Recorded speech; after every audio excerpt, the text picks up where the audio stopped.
नमस्कार दोस्तों, आप सभी का स्वागत है आज के इस वीडियो में। आज हम बताएंगे कि क्या है धर्म का सत्य, क्या है धर्म का आधार। हिंदू धर्म, वैदिक धर्म, आर्य धर्म, सनातन धर्म, क्या है इन धर्मों में अंतर? क्या ये सब एक ही धर्म है या इनमें कोई अंतर है? आज के इस वीडियो में हम आपको सनातन धर्म की सत्यता का बोध करवाएंगे। चलिए शुरू करते हैं आज का ये वीडियो। और अगर आपने अभी तक हमारे चैनल को सब्सक्राइब नहीं किया है तो चैनल को सब्सक्राइब कीजिए, और आपको वीडियो पसंद आए तो इस वीडियो को लाइक और शेयर जरूर करें और अपने सनातनी भाइयों को भी इसके बारे में बताएं। वेदों में लिखा है ईश्वर अजन्मा है। ईश्वर तो एक ही है, लेकिन उनके रूप अनेक हैं। उस एक को छोड़कर उक्त अनेक के आधार पर नियम, पूजा, तीर्थ आदि कर्मकांड को सनातन धर्म का अंत नहीं माना जा सकता। यही सनातन सत्य है और यही सनातन धर्म है। यह एकमात्र ऐसा धर्म है जो आदि अनंत काल से चला आ रहा है और यह हमें परब्रह्म और मोक्ष का मार्ग बताता है। यह हमें किसी चीज का लालच नहीं देता, बल्कि यह हमें उन लालची चीजों से मुक्त होने का मार्ग बताता है। सनातन धर्म के इतिहास को यदि वेदों के अनुसार जाना जाए तो ऋग्वेद में सनातन धर्म की कुछ इस तरह से व्याख्या की गई है। सत्यम शिवम सुंदरम, जिसका पूरा अर्थ है यह पथ सनातन है। समस्त देवता, मनुष्य इसी मार्ग से पैदा हुए हैं तथा प्रगति की है। हे मनुष्य, आप अपने उत्पन्न होने के आधार रूपा अपनी माता को विनिष्ट न करें। वेदों के अनुसार सत्य सनातन है। ईश्वर ही सत्य है, आत्मा ही सत्य है, मोक्ष ही सत्य है, और इस सत्य के मार्ग को बताने वाला धर्म ही सनातन धर्म भी सत्य है। सनातन मतलब जो शाश्वत है, सदा के लिए सत्य है। जिन बातों का शाश्वत महत्व है वही सनातन कहा गया है। वह सत्य जो आदिकाल से चला आ रहा है और इसका कभी कोई अंत नहीं है, जिनका न कोई आरंभ है और न अंत है, उस सत्य को ही सनातन सत्य धर्म कहा गया है।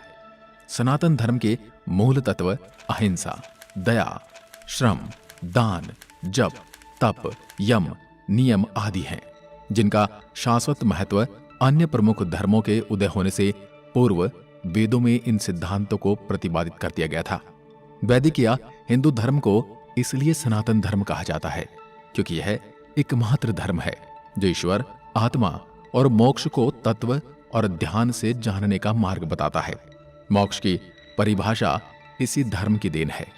एक निष्ठता, ध्यान, मौन और तप सहित यम नियम के अभ्यास और जागरण का मोक्ष मार्ग है। अन्य कोई मोक्ष का मार्ग नहीं है। मोक्ष से ही आत्मज्ञान और ईश्वर का ज्ञान होता है। ऋग्वेद के अनुसार यही सनातन धर्म का सत्य है। सनातन धर्म के इतिहास में 108 उपनिषद हैं। इनमें से एक बृहदारण्यक उपनिषद की हम बात करते हैं। इसमें लिखा है अस्तो माह सद्गमय, तमसो माह ज्योतिर्गमय, मृत्योर्मा अमृतम गमय। अर्थात हे ईश्वर, मुझे असत्य से सत्य की ओर ले चलो, अंधकार से प्रकाश की ओर ले चलो, मृत्यु से अमृत की ओर ले चलो। जो लोग उस परम तत्व पर ब्रह्म परमेश्वर को नहीं मानते हैं वे असत्य में गिरते हैं। असत्य से मृत्युकाल अनंत अंधकार में पड़ते हैं। उनके जीवन की गाथा भ्रम और भटकाव की ही गाथा सिद्ध होती है। वो कभी अमृत को प्राप्त नहीं करते हैं। मृत्यु आए इससे पहले ही सनातन धर्म के मार्ग पर आ जाने में ही भलाई है, अन्यथा अनंत योनियों में भटकने के बाद प्रलय काल के अंधकार में पड़े रहना पड़ता है। ऐसा हमारे बृहदारण्यक के उपनिषद में लिखा है। इन्हें 108 उपनिषदों में से एक उपनिषद है और जिसे ईश उपनिषद के नाम से भी जाना जाता है। इसमें लिखा है सत्य 2 धातु से मिलकर बना है, सत और तत्। सत का अर्थ है यह और तत् का अर्थ है वह, दोनों ही सत्य हैं। अहम ब्रह्मास्मि तत् वामसी, मतलब मैं ही ब्रह्म हूं और तुम ही ब्रह्म हो। ये संपूर्ण जगत ब्रह्ममय है।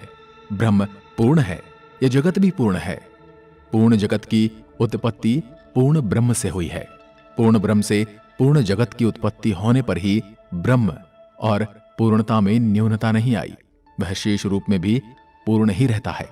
और यही सनातन धर्म सत्य है, जो सत्य सदा सर्वदा निर्लिप्त, निरंजन, निर्विकार और सदैव स्वरूप में स्थित रहता है उसे सनातन शाश्वत सत्य कहते हैं। वेदों का ब्रह्म और गीता का स्थित प्रज्ञ ही शाश्वत सत्य है। जड़, प्राण, मन, आत्मा और ब्रह्म शाश्वत सत्य की श्रेणी में आते हैं। सृष्टि व ईश्वर अनादि, अनंत, सनातन और सर्वभूपी हैं। दोस्तों, आपको हमने बताया कि सनातन धर्म का अर्थ है शाश्वत या सत्य। जो सत्य है वही सनातन है और इसी को सनातन धर्म कहते हैं।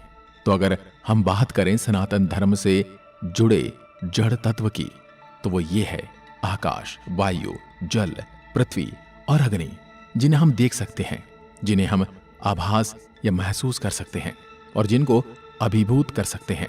तो यही शाश्वत सत्य की श्रेणी में भी आते हैं। यह अपना रूप बदल सकते हैं लेकिन समाप्त नहीं होते। प्राण की भी अपनी अवस्थाएं हैं। प्राण, अपान, समान और यम। ज्ञानी लोग ब्रह्म को निपुण और सगुण कहते हैं। उक्त सारे भेद तब तक विद्यमान रहते हैं जब तक कि आत्मा मोक्ष प्राप्त न कर ले। यही सनातन धर्म का सत्य है। अभी तक आपने जाना कि सनातन धर्म क्या है और इसकी उत्पत्ति कहां से हुई और इसके साक्ष्य और प्रमाण हमारे पास क्या हैं। लेकिन हम बात करते हैं हिंदुत्व, आर्यव्रत और वैदिक। इनके नाम क्यों और कैसे रखे गए, इनका इतिहास क्या है, या ये कहें कि इनका रहस्य क्या है। हम अगर बात करें हिंदुत्व धर्म की, तो ईरानी अर्थात पारसी देश के पारसियों की धर्म पुस्तक अवस्था में हिंदू और आर्य शब्द का उल्लेख मिलता है। दूसरी ओर अन्य इतिहासकार मानते हैं कि चीनी यात्री ह्वेनसांग के समय में हिंदू शब्द की उत्पत्ति इंदु से हुई है। इंदु शब्द चंद्रमा का पर्यायवाची शब्द है। भारतीय ज्योतिषीय गणना का आधार चंद्रमास ही है। चाइना के लोग भारतीय को इंतु हिंदू कहने लगे। कुछ विद्वान कहते हैं कि हिमालय से हिंदू शब्द की उत्पत्ति हुई। हिंदू कुछ पर्वत के नाम से ही हमारे धर्म का नाम हिंदू पड़ा। और वहीं दूसरी ओर अगर हम बात करें कि आर्यव्रत क्या है, आर्य धर्म क्या है, और आर्य समाज के लोग इसे आर्य धर्म कहते हैं। किसी जाति या धर्म का नाम न होते हुए इसका अर्थ श्रेष्ठ माना गया है, अर्थात जो मन, वचन और कर्म से श्रेष्ठ है वही आर्य है। बौद्ध धर्म के 4 आर्य सत्य का अर्थ ही 4 श्रेष्ठ सत्य होता है। बुद्ध कहते हैं कि उक्त शेष व शाश्वत सत्य को जानकर ही अस्तांगिक मार्ग पर चलना इस धर्मो सनातनो, अर्थात यही सनातन धर्म कहलाता है। इस प्रकार आर्य धर्म का अर्थ शेष क्षमा होता है। प्राचीन भारत को आर्यव्रत भी कहा जाता है, जिसका तात्पर्य शेष जनों की निवास भूमि था। सनातन मार्ग। दोस्तों, जब विज्ञान प्रतीक वस्तु, विचार और तत्व का मूल्यांकन करते हैं, तब इस प्रक्रिया में धर्म के अनेक विश्वास और सिद्धांत धराशाही हो जाते हैं। विज्ञान भी अभी तक सनातन धर्म को पूर्ण रूप से जानने में सक्षम नहीं हुआ है, किंतु वेदांत में उल्लेखित जिस सनातन धर्म की महिमा का वर्णन किया गया है, विज्ञान धीरे धीरे उससे सहमत होता हुआ नजर आ रहा है। हमारे ऋषि मुनियों ने ध्यान और मोक्ष की गहरी अवस्था में ब्रह्म के रहस्य को जानकर उसे स्पष्ट तौर पर व्यक्त किया है। वेदों में सर्वप्रथम ब्रह्म और ब्राह्मण के रहस्य से पर्दा हटाकर मोक्ष की धारणा को प्रतिपादित कर उसके महत्व को समझाया गया था। मोक्ष के बिना आत्मा की कोई गति नहीं है, इसलिए ऋषियों ने मोक्ष के मार्ग को ही सनातन मार्ग माना है। किंतु मोक्ष का मार्ग है क्या? धर्म, अर्थ, काम और मोक्ष में मोक्ष जीवन का अंतिम लक्ष्य है। यम, नियम, अभ्यास और जागरण से ही मोक्ष मार्ग प्राप्त होता है। जन्म और मृत्यु मिथ्या है। जगत ब्रह्मपूर्ण है। ब्रह्म और मोक्ष ही सत्य है। मोक्ष से ही ब्रह्म हुआ जा सकता है।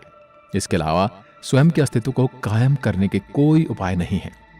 ब्रह्म के प्रति समर्पित रहने वाले ब्राह्मण और ब्रह्म को जानने वाले ही ब्रह्म ऋषि और ब्रह्म को जानकर ब्रह्ममय हो जाने वाला ही ब्रह्मलीन कहलाता है। सनातन धर्म ही एक ऐसा धर्म है जिसका कोई विरोधाभास नहीं हो सकता, क्योंकि सनातन धर्म के सत्य को जन्म देने वाले अलग अलग काल में अनेक ऋषि हुए हैं। उक्त ऋषि को दृष्टा कहा जाता है, अर्थात जिन्होंने सत्य को जैसा देखा वैसा ही कहा। इसलिए सब ऋषियों की बातों में एक रूपता दिखाई देती है। जो उक्त ऋषियों की बातों को समझ नहीं पाते हैं वे उसे भेदभाव करते हैं। भेद भाषाओं में होता है, अनुवादों में होता है, संस्कृतियों में होता है, परंपराओं में होता है, सिद्धांतों में होता है। लेकिन सत्य में कभी भेदभाव नहीं होता। इसलिए सनातन धर्म एकमात्र ऐसा धर्म है जिसका कोई विरोधाभास नहीं है। सनातन ही सत्य है और सत्य ही सनातन है। दोस्तों, आज के वीडियो में बस इतना ही। अगर वीडियो आपको ज्ञानवर्धक लगा हो तो कमेंट में लिखकर जरूर बताएं, और ऐसी वीडियो अगर आप देखना चाहते हैं तो चैनल को सब्सक्राइब करें और कमेंट में लिखकर बताएं, ताकि हम ऐसी ही ज्ञानवर्धक वीडियो आपके लिए लाते रहें। जय हिंद, जय भारत, जय सनातन।